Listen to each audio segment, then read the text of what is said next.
रहीम अस्सलाम वालेकुम नादरीन, आप YouTube चैनल देख रहे हैं। मैं इमरान खान हूं। अब तक की सिचुएशन आपके सामने रखता हूं। पाकिस्तान पे बाद में आ जाते हैं क्योंकि बड़ी खबर जो है वो ईरान और इसराइल के बीच में जो एक लड़ाई चल रही है वो है। तो पहले उधर चले जाते हैं, वहाँ पे कुछ नई डेवलपमेंट्स हैं, मैं आपके साथ शेयर करता हूँ। एक तो अब मगरिब को बीच में आना पड़ जाएगा। उसकी वजह यह है कि इसराइल की सांस उखड़ रही है। ऐसा नहीं है कि इसराइल को बहुत ज़्यादा जानी नुकसान हुआ है, लेकिन जो इसराइल के साथ हुआ वो इससे पहले कभी हुआ नहीं था। ज़्यादा जानी नुकसान तो अब जो है वो हुआ वहाँ पे ईरान में, और उनके बड़े बड़े कमांडर जो है वो शहीद हो गए हैं।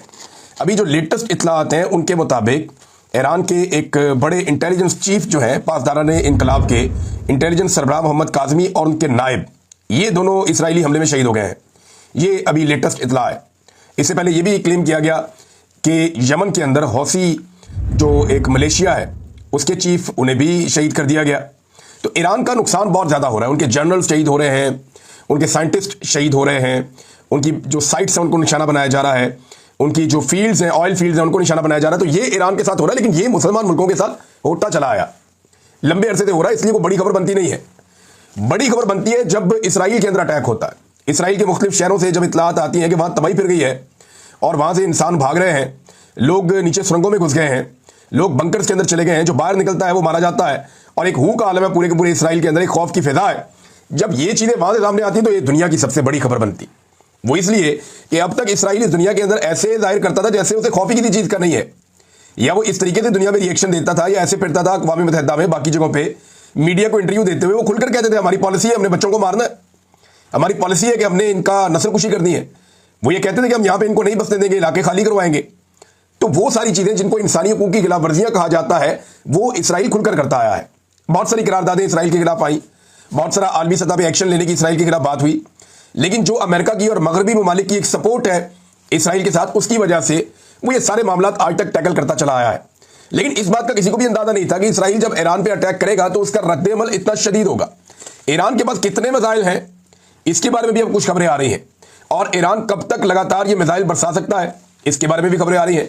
तो पहले तो मैं आपको बता दूं कि ईरान ने ये जो दोबारा अटैक किया है गुज़िश्ता रात, अभी जब आप ये वीडियो सुन रहे हैं तो रात भर ईरान ने फिर से अटैक्स किए हैं, मिसाइल के हमले किए हैं, और बहुत बड़े और तगड़े मिसाइल के हमले किए हैं।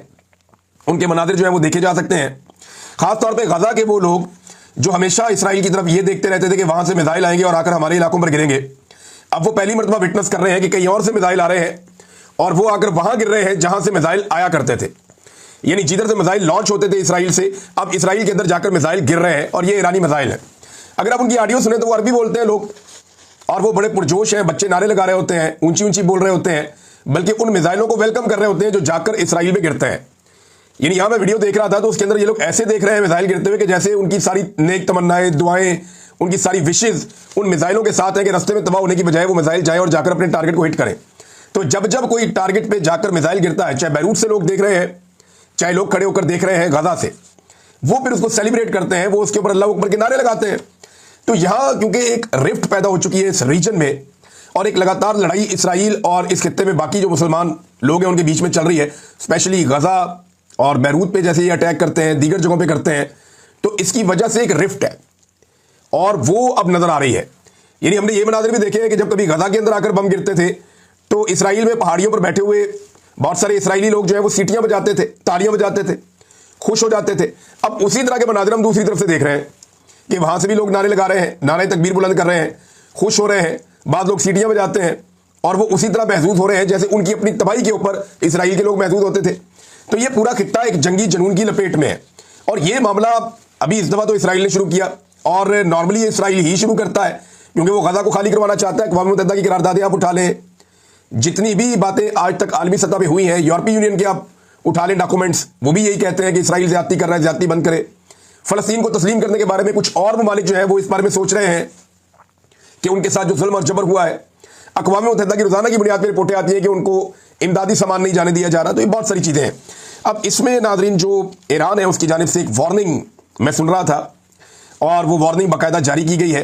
वार्निंग ये है कि मकबूजा इलाकों के रिहायशियों के लिए ये वार्निंग है। अब ये मकबूजा इलाके वो कहते हैं जो इसराइल के एरियाज हैं। ईरान का ये मानना है कि ये इसराइलियों की अपनी जगह नहीं है, ये वहाँ फ़लस्तीनियों की जगह है, वो इसके मालिक हैं, और उनसे ये जगह छीनी गई है, तो ये लोग काबिज़ हैं, वो इन्हें मकबूजा कहते हैं। मकबूजा इलाकों के रिहायशियों के लिए वार्निंग है। बेयारो मददगार, करप्ट और मुजरिम नेतन्याहू सरकार ने फिर से जारहियत की है। उसकी गलतियों का नतीजा तबाहकुन निकलने वाला है। बच्चों के कत्लेआम करने वाले मुजरिम रजीम को सबक आमोज और अफसोसनाक रद्देअमल देने के अलावा अब कोई चारा नहीं बचा। ईरान के बहादुर और ताकतवर मुसल्लह अफवाज के पास कोई और रास्ता नहीं बचा। बहादुर ईरानी जंगजुओं के तबाहकुन जवाबी हमलों का दायरा मकबूजा इलाकों के तमाम हिस्सों पर मुहित होगा। ये वार्निंग दे रहे हैं कि आने वाले वक्त में हम जितने मकबूजा इलाके हैं उन तमाम के ऊपर अब अटैक करने जा रहे हैं।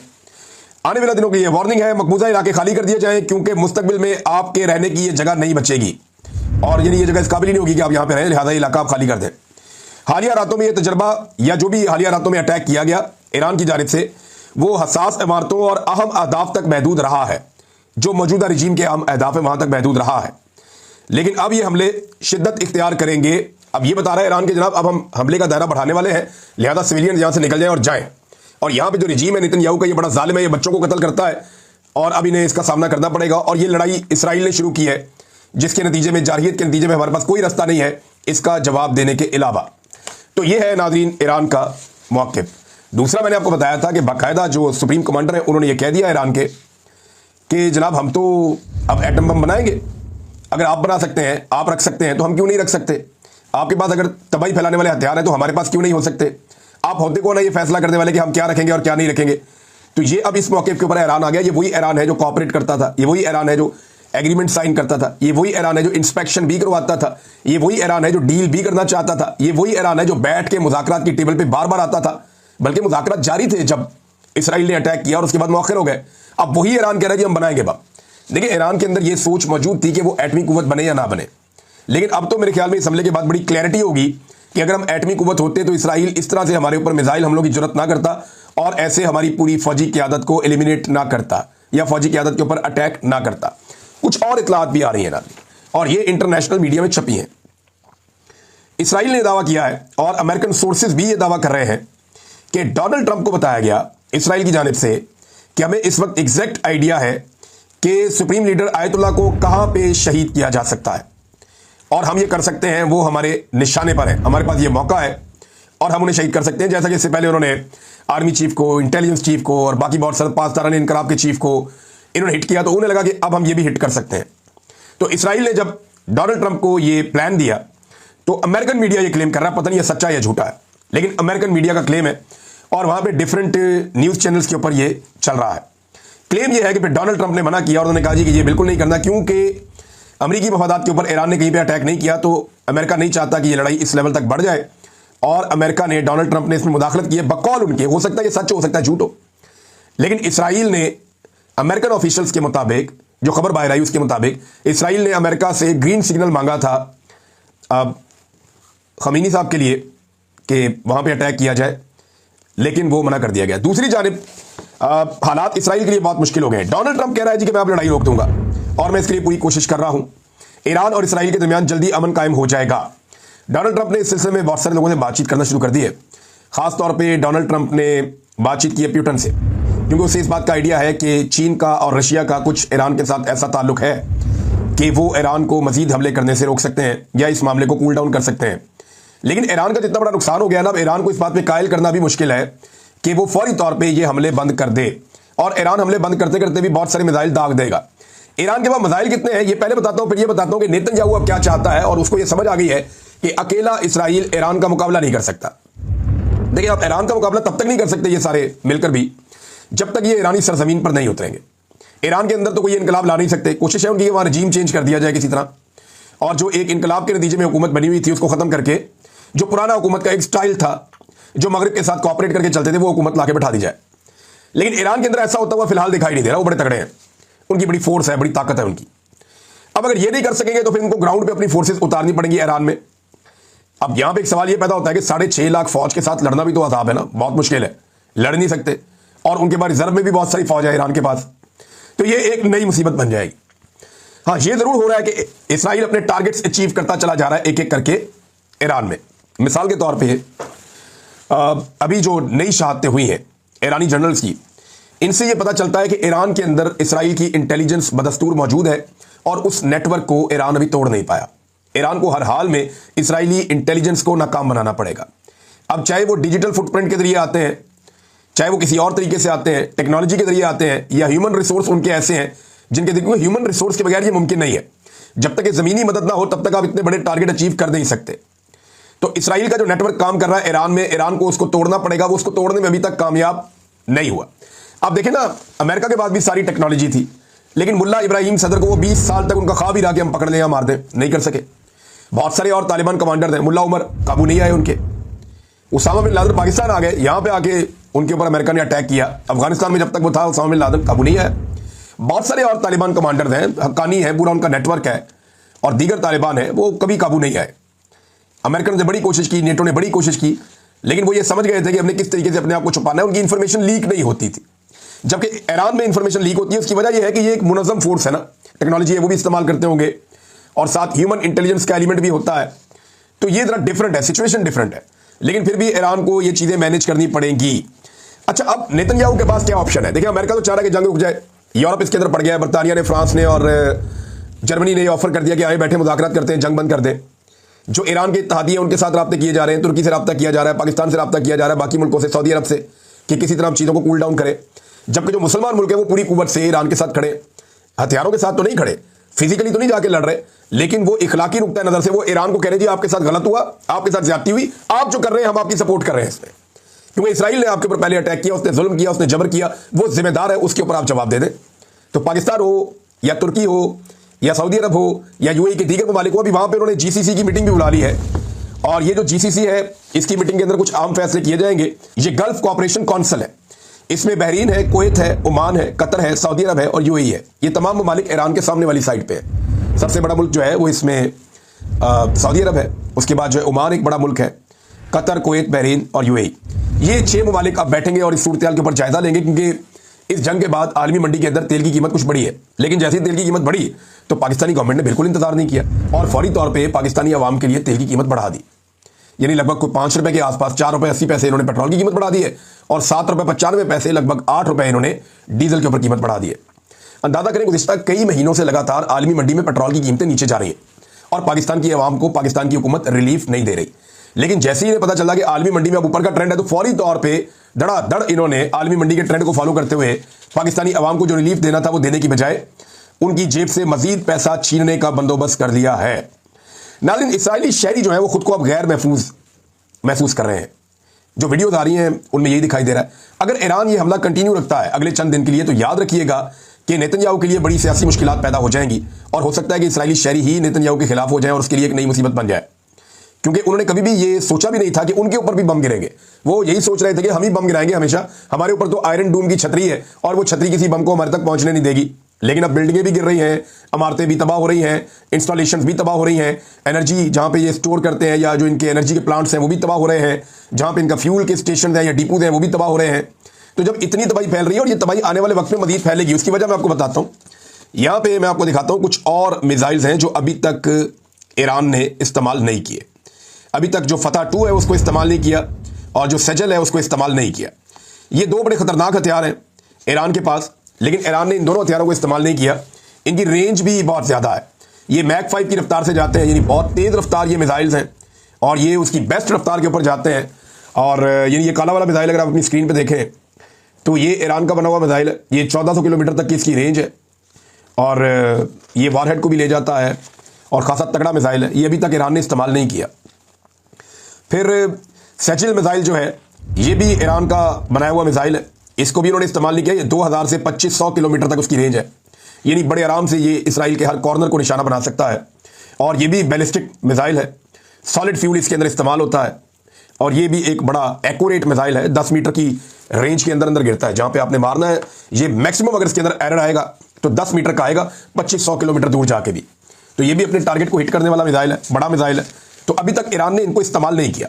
ईरान के बहुत सारे खुफिया मिसाइल और हथियार जिनके वो तजर्बे करता रहा गुज़िश्ता 10-15 साल में, वो उसने इस्तेमाल नहीं किया अभी तक। और उसके पास मिसाइलों का जखीरा कितना है, इस हवाले से कुछ इतलात गर्दिश कर रही है कि अगर ईरान ये हमले 1 साल तक जारी रखे या इससे ज़्यादा अरसे तक जारी रखे, तब भी वो रोज़ाना की बुनियाद पर यह मिसाइल दाग सकता है। उसने इतनी बड़ी मिसाइल सिटी बनाई है। यानी ईरान को पता था कि एयरफोर्स उनके पास है नहीं, उन्हें यह भी आइडिया था कि बहरी बेड़ा भी वो नहीं बना सकते दुनिया की मदद के बगैर। मगरबी ममालिक उनको मदद कर नहीं रहे, उनके ऊपर पाबंदियां लगी हुई हैं कई दहाइयों से। वो बेचारे इकट्ठा ही नहीं कर पाते सामान्य हर्ब, या ले नहीं पाते नए तैयारे, या ले नहीं पाते नए बहरी जहाज या फाइटर्स। तो वो ये नहीं कर पा रहे थे, तो उनको आइडिया था कि एक चीज है जो वो खुद कर सकते हैं, जो उनको बचा सकती है, और वो है मिसाइल टेक्नोलॉजी। तो इसी पे अकेली पे काम किया ऐसा लगता है ईरान ने, और बड़ा टका कर काम किया है, और वो काम अब दिखाई दे रहा है। तो नाज़रीन, हम बात कर रहे थे कि नेतन्याहू के पास रास्ता क्या बचा है। नेतन्याहू के पास रास्ता यह कि वो किसी तरह अमेरिका को घसीट के इस लड़ाई के अंदर ले आए।